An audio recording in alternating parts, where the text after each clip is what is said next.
A lei. Só um pouquinho. Vamos comentar isso aqui. O Fábio antes tinha me perguntado sobre a compatibilização das peças, né? Onde é que está escrito isso? Eu fiz um levantamento para ele. Um deles, um dos escritos, um dos ditames legais é esse aqui, ó. Os orçamentos, né? Deverão ser compatibilizados com o PPA e tal, entre outras funções, certo? Você não tem um dispositivo só, tem uma série deles que levam você a acreditar que tem que ser compatíveis, né? Mas fica muito clara essa compatibilidade aí.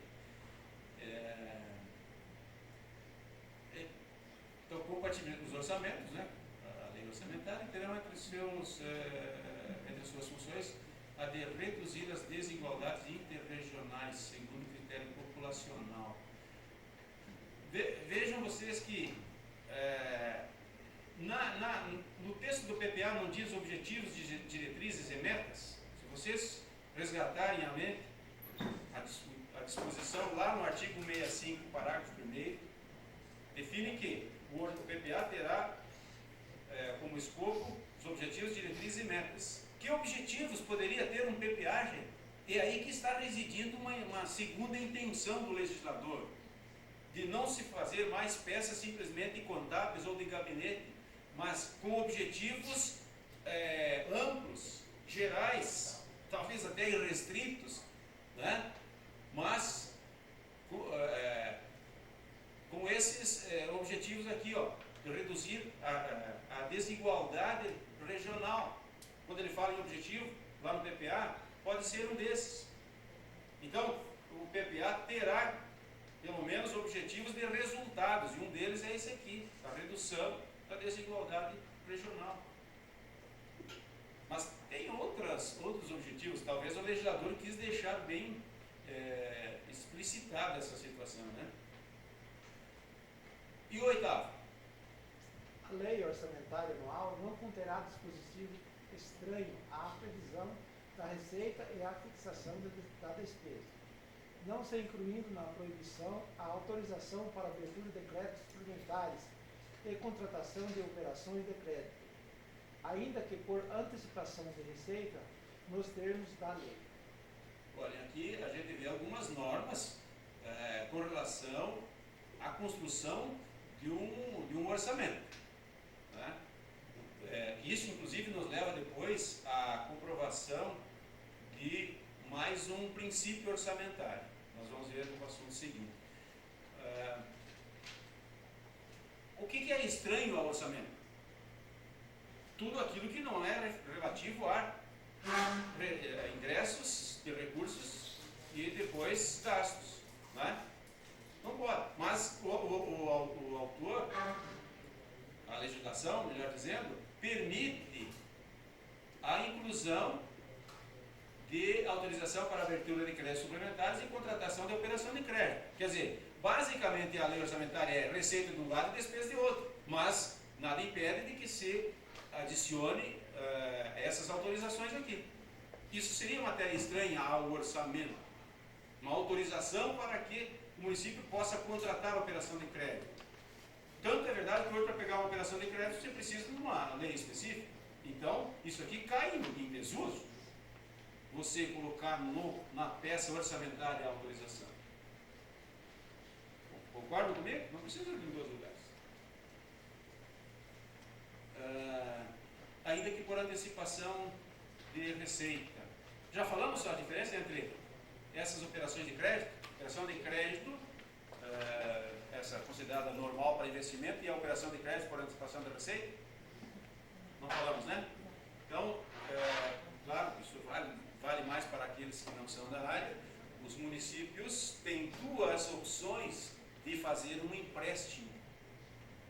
Ou empréstimo para investimento, este sim para retorno ou amortização ao longo de um tempo, de longo prazo, ou operações para socorro de caixa.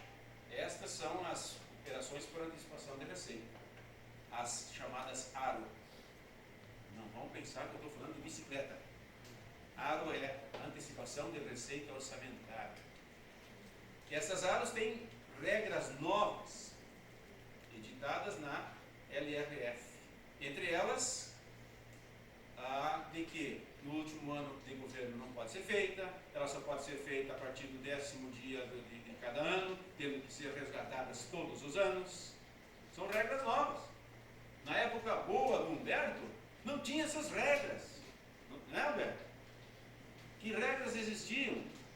As regras normais, aí, inclusive a dos bancos, nas quais a gente pagava na década de 90 9% de juros ao mês. 9% de juros ao mês. Vocês estão assustados porque vocês são novinhas de casa, não pegaram essa época. Hoje o que se paga de juros ao ano, a gente pagava por mês. E sobrevivemos. Só que naquela época não se tinha restrição, podia ser pega contratada essa operação de crédito para socorro de caixa a qualquer momento, pagando-se qualquer juro, o juro que era operacionalizado pelo banco. Hoje a LRF determina, entre outras regras, que inclusive que o juro seja aquele do mercado específico para isso. E o juro de hoje é 5 vezes ou mais menor do que era o praticado há poucos anos, na década de 90, por exemplo. Então, estes empréstimos diários são um dos motivos também que levaram ao sistema brasileiro, de forma geral, ao colapso, ao excesso de despesas em relação à receita, ao déficit público. Agora não. Você tem condição de pegar? Tem condição, mas sob essas regras. No último ano não pode, tem que liquidar tudo no final do ano. E para que serve a antecipação da receita? Para aquelas situações em que falta dinheiro no caixa para atender alguma despesa, como por exemplo a despesa de pessoal. Então a Câmara autoriza e o prefeito vai até a agência bancária e diz: olha, meu gerente, eu preciso pagar a folha, nós estamos na metade de fevereiro, preciso pagar a folha de fevereiro, o IPTU só vem, a parte maior só vai entrar no erário em março, vamos fazer uma troca aí. Você me adianta um dinheiro, me adianta essa receita que eu vou ter, e depois eu te devolvo quando receber a receita. Em tese deveria ser assim, só que você acaba contratando para pagar em vários meses. Antes não tinha essa limitação por ano, antes da LRF, agora tem. Mas, então dá ainda para você contratar como antecipação de uma receita, mas pagar até o final do ano. Mas só para socorro de caixa. É diferente das operações de crédito que compõem a dívida consolidada interna. Aquilo lá é só para investimentos. Você não consegue esse tipo de operação de crédito para investimentos e desviar para pagar fornecedor, pagar pessoal. Cabe a lei complementar. Continua nessa tela aí. Primeiro, dispor sobre o exercício financeiro a vigência, os prazos, a elaboração e a organização de um plano plurianual, da Lei de Diretrizes Orçamentárias e da Lei Orçamentária Anual. 2. Estabelecer normas de gestão financeira e patrimonial da administração direta e indireta, bem como condições para a instituição e funcionamento de fundos. Tem gente, eu já ouvi falar, que disse que a LRF não nasceu daqui. Dá para aceitar isso? A LRF não nasceu disso aqui, gente? Claro que deve ter vindo daqui. Uma lei complementar irá definir vigências, prazos, a organização do PPA, da LDO e da lei orçamentária. O que é que nós temos a partir do artigo 5º da LRF? Do 4º? Um monte de coisa sobre a LRF. O terceiro trata do PPA, ele foi revogado. Então a LRF nasceu desta situação aqui. Não está, a LRF não mexeu com prazos, embora se o artigo 3º não tivesse sido revogado, ali sim teríamos a mudança de prazo do envio do PPA, mas ele foi revogado. Então, de sorte que os prazos do envio ao legislativo do PPA, da LDO e do orçamento continuam aqueles lá do ato das disposições transitórias da Constituição Federal. Ou, para aqueles municípios que já alteraram, que tem, claro, na sua lei orgânica, vale o da lei orgânica, mesmo que ele seja diferente desse da Constituição. Quer escolher outro ou quer ler? Eu só vai zoar da minha voz. Era outra, uma menina que falei. Ei, vou pegar uma menina bonita, você vai falar, né? Menina. Mas qual delas eu vou escolher? Pode escolher uma menina aí. Você que vai escolher. Desejei. A Desirê. Ei, Desirê. Vai lá. Artigo 2º. A lei do orçamento conterá a discriminação da receita e despesa de forma a evidenciar a política econômica e financeira e o programa de trabalho do governo, obedecidos os princípios de unidade, universalidade e anualidade. Nós vamos ver nos princípios que daqui nasceu um outro princípio também, além desses que ele já está rolando aqui.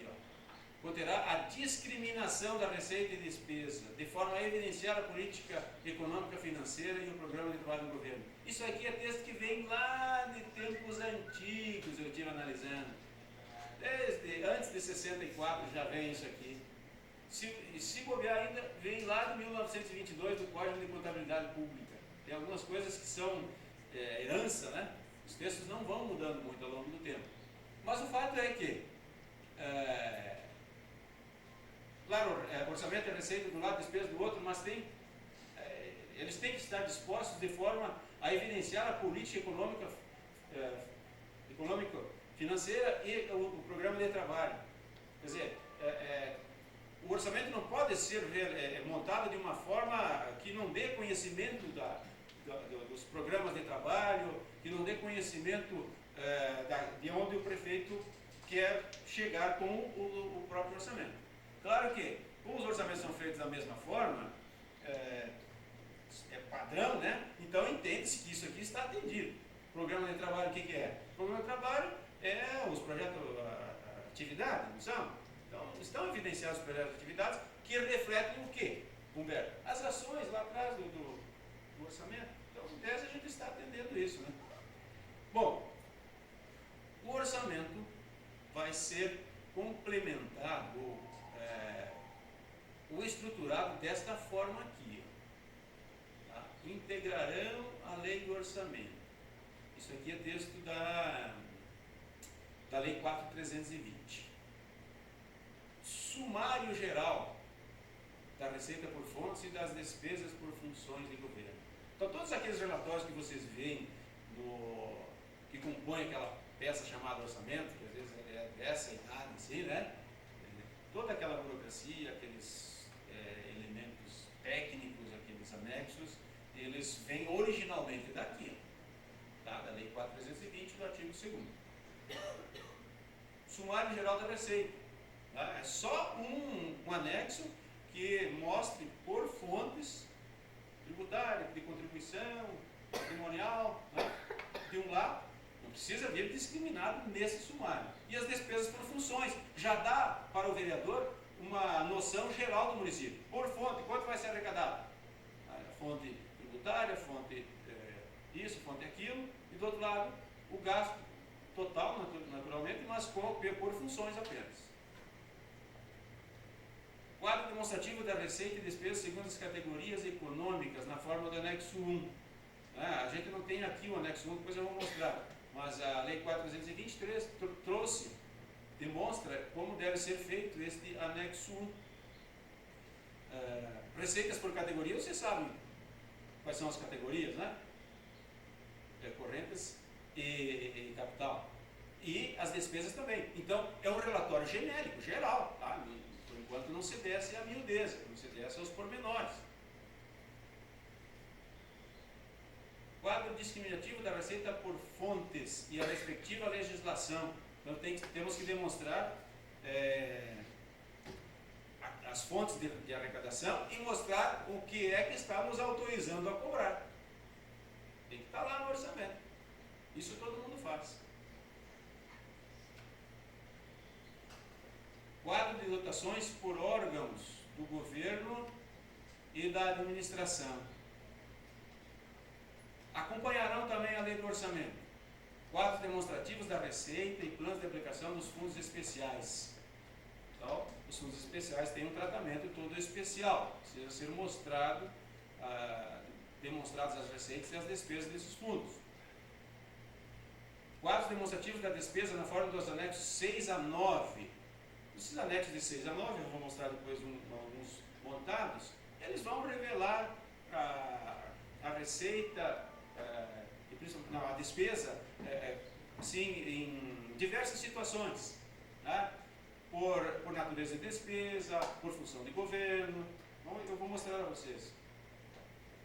O ato demonstrativo do Programa Anual de Trabalho de Governo, em termos de realização de obras e prestação de serviços.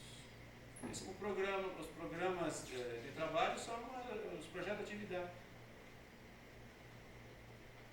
Então, depois a gente, olhando um orçamento pronto, fica mais fácil compreender essas coisas aí, né? Vamos, antes de partir para a verificação do orçamento na prática, conhecer alguns dos princípios, acha-se que são todos esses, que norteiam a elaboração dos orçamentos públicos. O primeiro deles, aliás, aqui na sequência, vamos ver o que dizem algumas pessoas. Desirê, pode ler essa tela e depois você escolhe outra.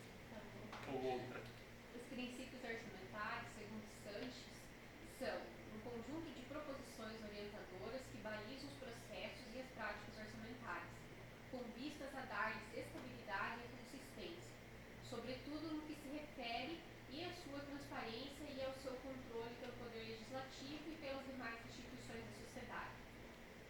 De acordo com Sanches, devem ser entendidos como clássicos aqueles que foram consolidados ao longo do desenvolvimento histórico do orçamento, desde a Idade Média até meados do século XX, e como complementares àqueles delineados na era moderna, em que o orçamento público passou a ser caracterizado, além de instrumento político-legal, também como instrumento de planejamento, programação e de gerência e administração.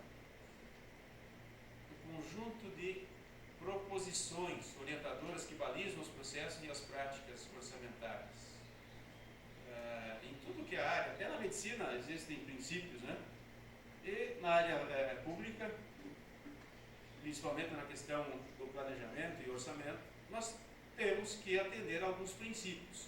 De sorte que a maioria deles são extraídos de normas, né?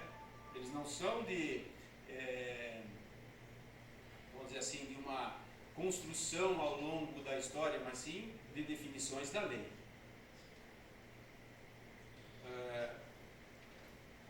Os princípios, segundo este Sanches, eles vão se dividir em clássicos e os complementares, né?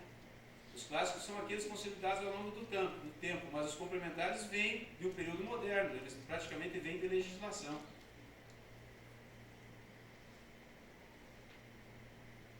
Último, para você.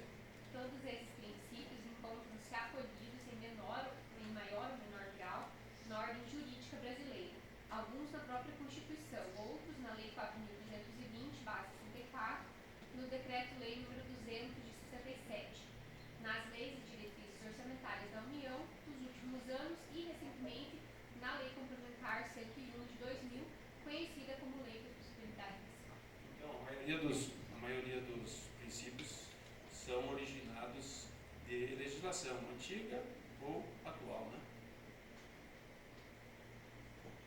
Quem vai ler esse livro? O Wagner, que você está querendo ler agora? Eu também escrevi. As duas primeiras constituições, a de 1824 e a de 1891, não trazem no seu texto qualquer referência a princípios orçamentários, o que somente é observado a partir da emenda constitucional de 3 de setembro de 1926. A Lei nº 4.320 de 64, a partir do seu artigo 2º, consagrou 3 princípios orçamentários, os da unidade, universalidade e anualidade, além de outros como especificação, orçamento bruto, equilíbrio, exclusividade e programação.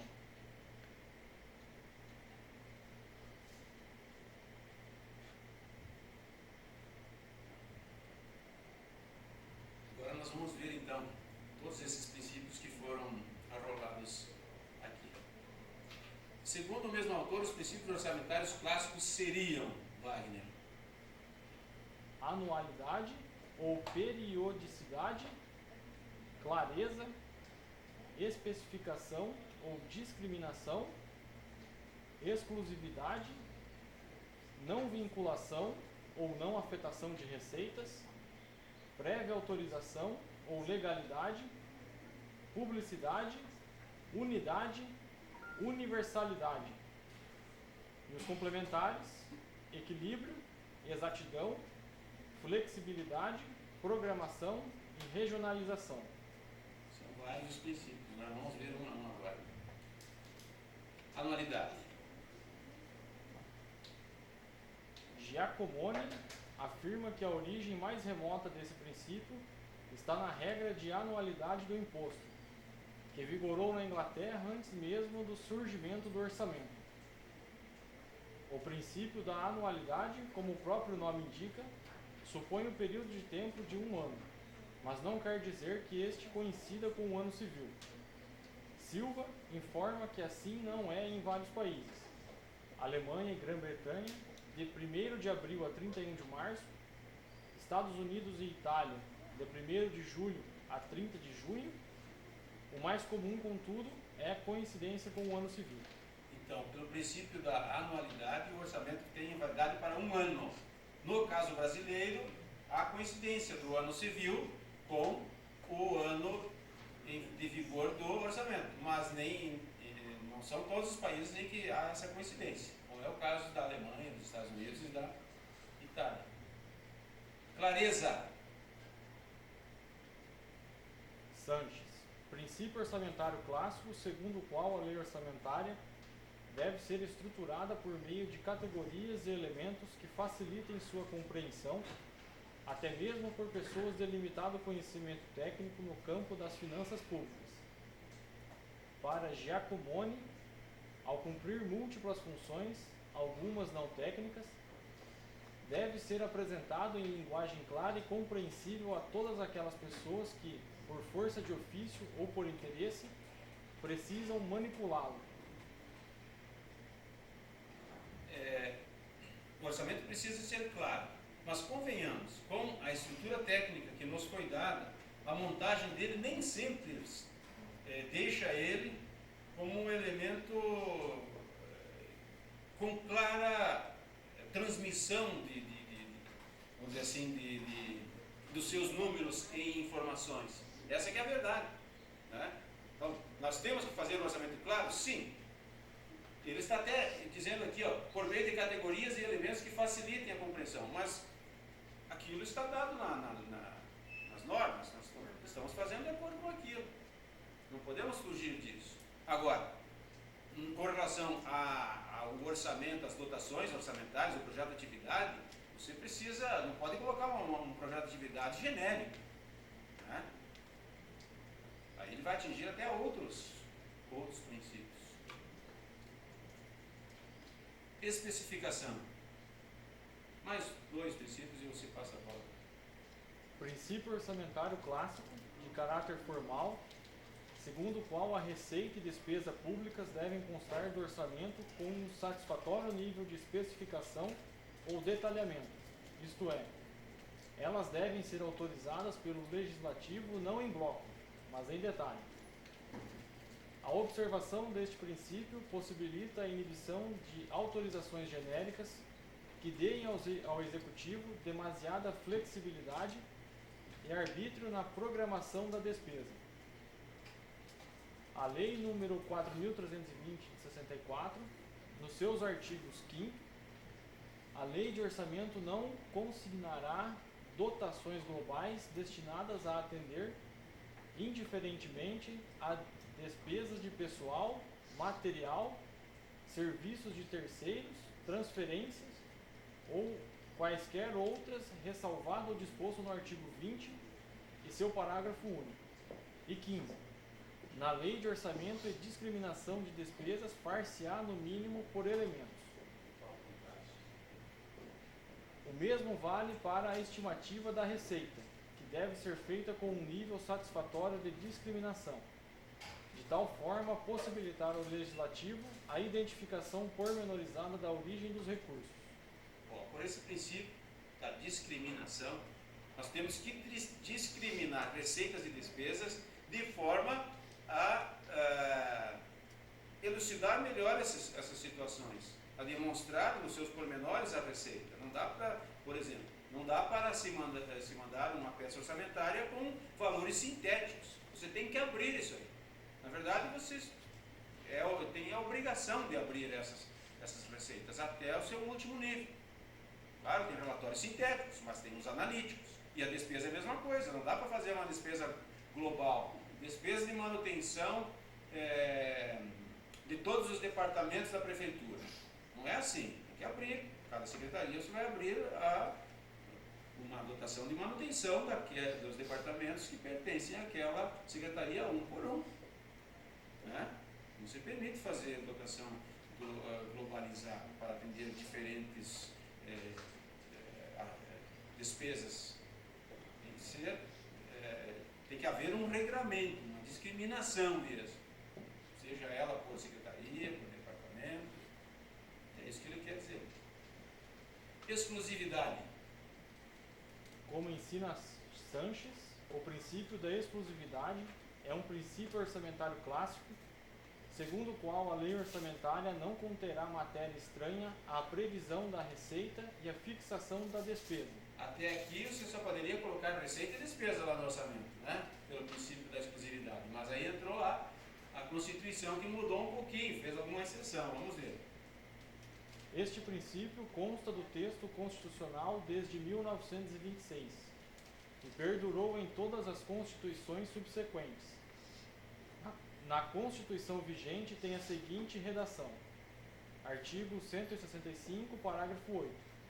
A lei orçamentária anual não conterá dispositivo estranho à previsão da receita e à fixação da despesa, não se incluindo na proibição a autorização para a abertura de créditos suplementares e contratação de operações de crédito, ainda que por antecipação da receita nos termos da lei.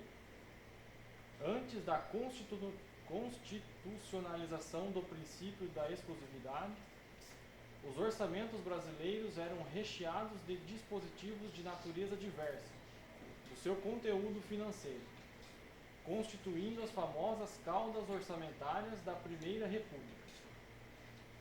Giacomoni registra que a Lei nº 4.320 de 64, em seu artigo 7º, trata também do conteúdo possível da lei orçamentária, ressaltando a possibilidade de a mesma conter autorização para abertura de créditos suplementares até determinada importância e para a realização de operações de crédito por antecipação da receita.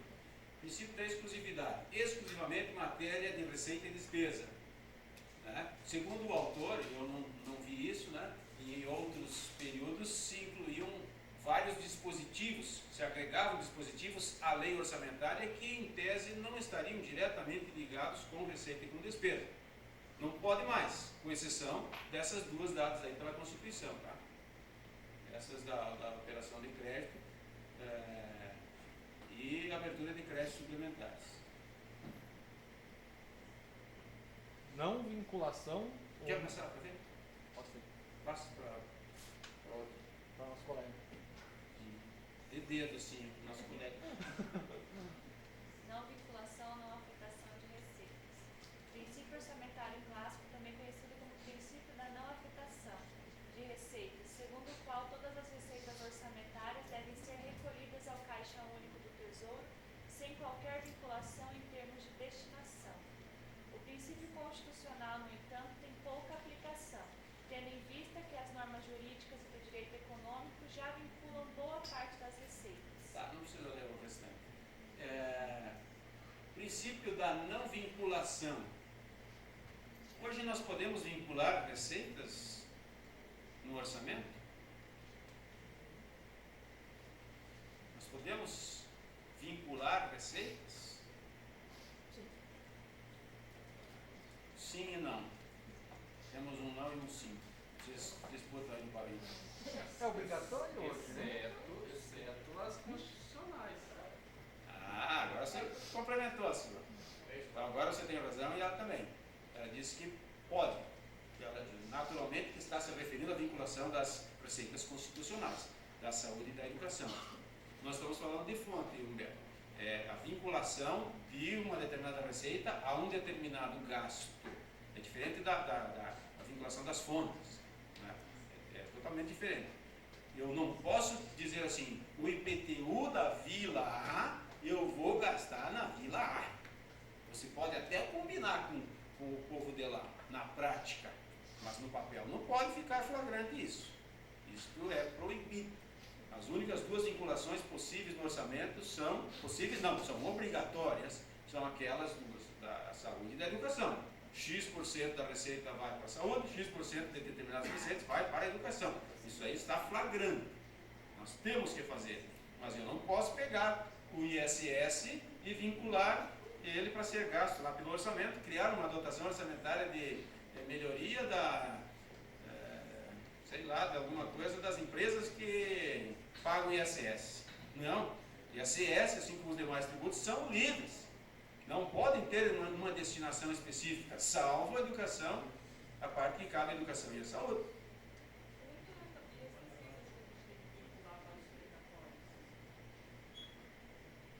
Você não está vinculando receita a precatório. A vinculação seria assim, ó, 10% da minha receita eu vou jogar para precatório. Não é, você não faz isso. O que você faz? Você está montando uma demanda de despesas de um lado, né?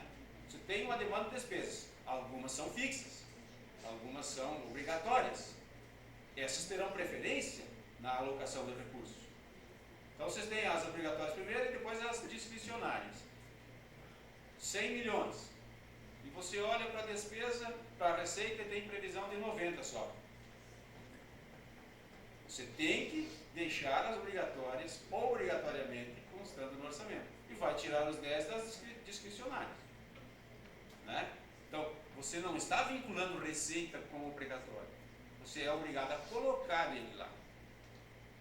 É uma situação diferente. Sabe da assistência, se já saiu, até está, eles estão faz anos querendo. Faz 10 anos que isso aí está tramitando lá nas gavetas do Congresso, enfim, lá no Legislativo Federal. Eles querem vincular também parte da receita, acho que é a mesma base de cálculo da educação e da saúde, para a assistência social. Falaram também do esporte, esses dias alguém me disse, estamos tudo lascado. Aí para que prefeito daqui a pouco, né? Não precisa mais. Não vai sobrar para nada, o resto, aliás, o resto, que digamos assim, nossa área administrativa é o resto, não sobra nada. Alienação de bens de capital, alienação de imóveis e ações, etc. É outra vinculação legal, né? Legalizada. Você é obrigado a investir produto disso naquele bem. Você bem lembrou, não existe só as duas constitucionais, existe essa que veio da LRF. Né? Mas assim, o que não está escrito na lei, nós não podemos vincular, esse é o recado. E a venda de alienação de bens de consumo. Eu tenho uma fazenda, produzo soja, vendo isso aí, é vinculado É também? receita livre. É receita livre? Faz parte lá do 14, da fonte 14, fonte não, na estrutura antiga chamava-se fonte, o segundo desmembramento da receita. A primeira é categoria, depois fonte. Né? Categoria 1, fonte 14, receita da atividade agropecuária, 15 da industrial. Se eu vendo pneus lá, é livre também? Isso. E quando você tem que dar baixa, O princípio você da tem que dar legalidade. baixa do patrimônio. E Princípio- aí aquele produto não está no patrimônio. Princípio da legalidade, isso é fácil, né? Temos que cumprir a lei. Lei, Débora, lê aí então para nós. Breve autorização ou legalidade. Segundo Sanches, princípio orçamentário clássico, segundo o qual a arrecadação de receitas e a execução de despesas pelo setor público deve ser precedida de expressa autorização do Poder Legislativo. O princípio se acha legitimado pelo artigo 165, inciso 3 da Constituição, que dispõe.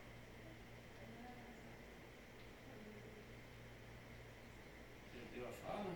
Mas é para continuar por ali? Tudo, até as vírgulas. Artigo 165, leis, abre aspas, leis de iniciativa do Poder Executivo estabelecerão, dois pontos. Inciso 1, Não tem inciso nada? 2, inciso 3, os orçamentos anuais.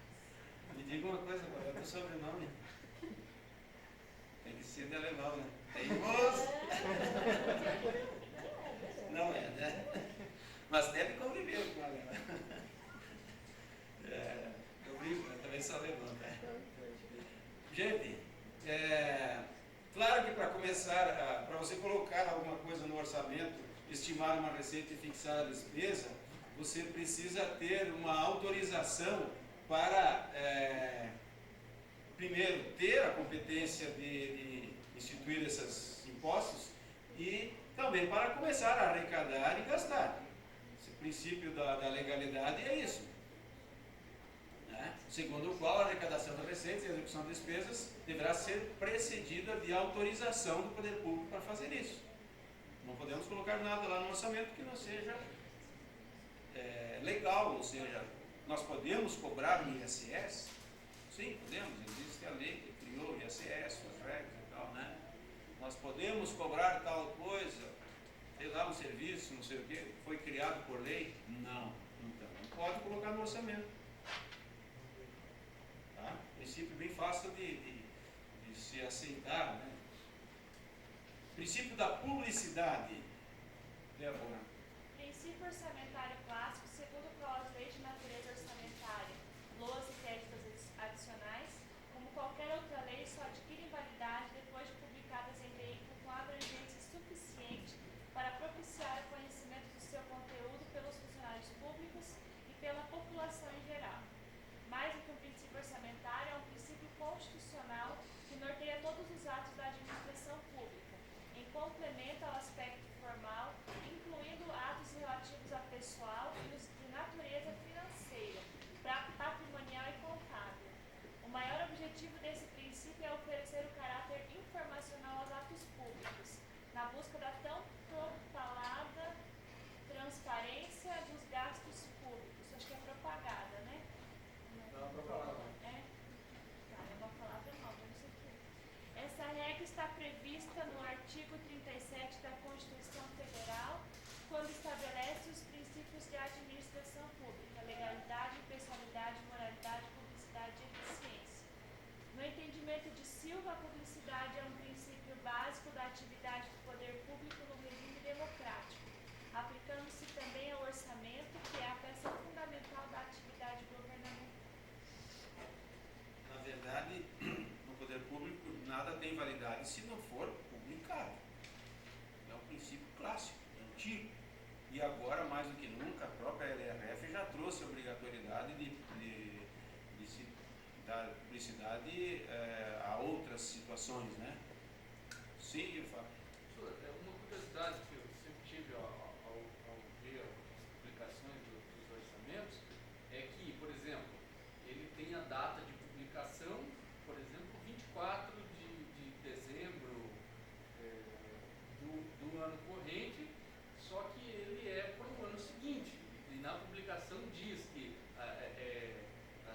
passa a ter validade a partir da data de publicação. Então, ele é do ano seguinte ou ele é do ano atual? Tem a data As outras leis têm. A partir de 1º de janeiro, normalmente. Mas aí geralmente ele passa a vigorar a partir da sua data de publicação. Da publicação foi. Este texto, A qualidade dela na lei, ela vale a partir do artigo que está na lei, por exemplo, no orçamento colocado. Esta lei está em vigor a partir de 1º de janeiro de 2016. Então não é dada a publicação, é dada, você está dizendo, a validade dela, a legalidade dela a partir da publicação, mas a vigoração, para vigorar, né? isso, agora o Ricardo falou tudo que tinha que falar. A lei está aprovada e em vigor, mas ela pode iniciar período, ela está aprovada a partir daquilo ali, mas ela pode entrar em vigor mais para frente, como é o caso do orçamento. Isso também falava caixa do Hélio. Vacatus? Acho que até para informação no tribunal que se tem que colocar a data de aprovação dela mesmo que ela passe a vigorar a partir de janeiro do ano seguinte. Até porque ela tem que ser aprovada no ano anterior, né? Está lá A lei orgânica tem que ser encaminhada no prazo tal e tem que ser devolvido no prazo tal pela Câmara. Inclusive, diz lá que o legislativo não pode sair de recesso sem aprovar dentro do exercício. Assim como o Tribunal de Contas não poderia entrar em férias se não o governo federal. Daí é outra. Aí é outra conversa, né? Olha, Pode só os aprovar restos. durante o ano do exercício da lei orçamentária, nem aprovada ela está. Por que essa questão? Isso que eu acho engraçado. Ao longo de muitos anos a gente viu isso. O próprio orçamento do governo federal de anos anteriores, o ano começava e o orçamento não tinha sido aprovado. Né? Numa flagrante transgressão à lei. Essa acho que é uma das únicas funções que Braille deu a mesma. Então já recurso que vai ser feito se for aprovado. E daí como é que eles fazem? Eles usam o duodécimo do ano anterior ou daquele proposto? Como é que eles fazem? Depende do que tiver. Como é que eles trabalham? Isso que eu não entendo. Eles trabalham com o duodécimo, por exemplo. Eles vão aprovar em 2016. Eles usam o duodécimo deste ano, 2015, ou daquele proposto em 2016? Se não me engano, é do proposto. Será que é? Sim. É do proposto? porque Mas aí é folgado. Porque eles não têm. Aí é Tem que tranquilo. ser do proposto, porque como é que você vai dar andamento nos registros contábeis? Né? Hoje em dia não dá para ser talvez antigamente fosse o duodécimo, mas hoje em dia não dá, porque como é que você vai executar e alimentar o sistema de informações? Mas é duodécimo que eles É usam, um enquanto não décimo for aprovado, do né? proposto, não do Sim, mas é em cima Do do proposto. da execução. Ah, sim. Né? Esse que é o... Só que é uma transgressão à lei, você não poderia executar um orçamento que não tivesse sido aprovado no ano anterior, né? Mas não sei como é que funciona. Mesmo porque algumas coisas não podem nem alterar a lei, já está. Não, mas aí até aprovado está valendo, é isso? Ah, mas aí só despesa, como é que é? Só correntes? Eles vão executar aquele orçamento que não está aprovado, depois Mas- vão dar legitimidade para isso com a aprovação posterior. Mas não pode iniciar um projeto, né? Podem Um tudo. pro- Você pode executar, pode simplesmente executar. Não poderia fazer nada, mas eles fazem. Entendeu? Não está aprovado. Não poderia executar o orçamento. Para criar um projeto, precisa mandar uma estrutura e aí se o Congresso não aprova, É complicado. Mas a medida provisória é o quê? É uma forma do Executivo executar uma coisa antes de uma lei ter sido aprovada. Né? Essa que é a verdade. Só que é legal. Na verdade, foi uma transformação do antigo decreto legislativo, o decreto-lei, né? É o decreto-lei agora travestido de medida provisória. Então, nós temos o decreto-lei 200 de 67, aquele que criou toda a estrutura, criou uma série de regras dos municípios, enfim, para a administração pública, e criou as figuras da administração indireta. Né? Aquele era um decreto-lei, hoje só existem decretos. Mas existe a possibilidade de você fazer uma coisa no executivo com força, como se fosse um decreto que tem força de lei, que é a medida provisória. Você começa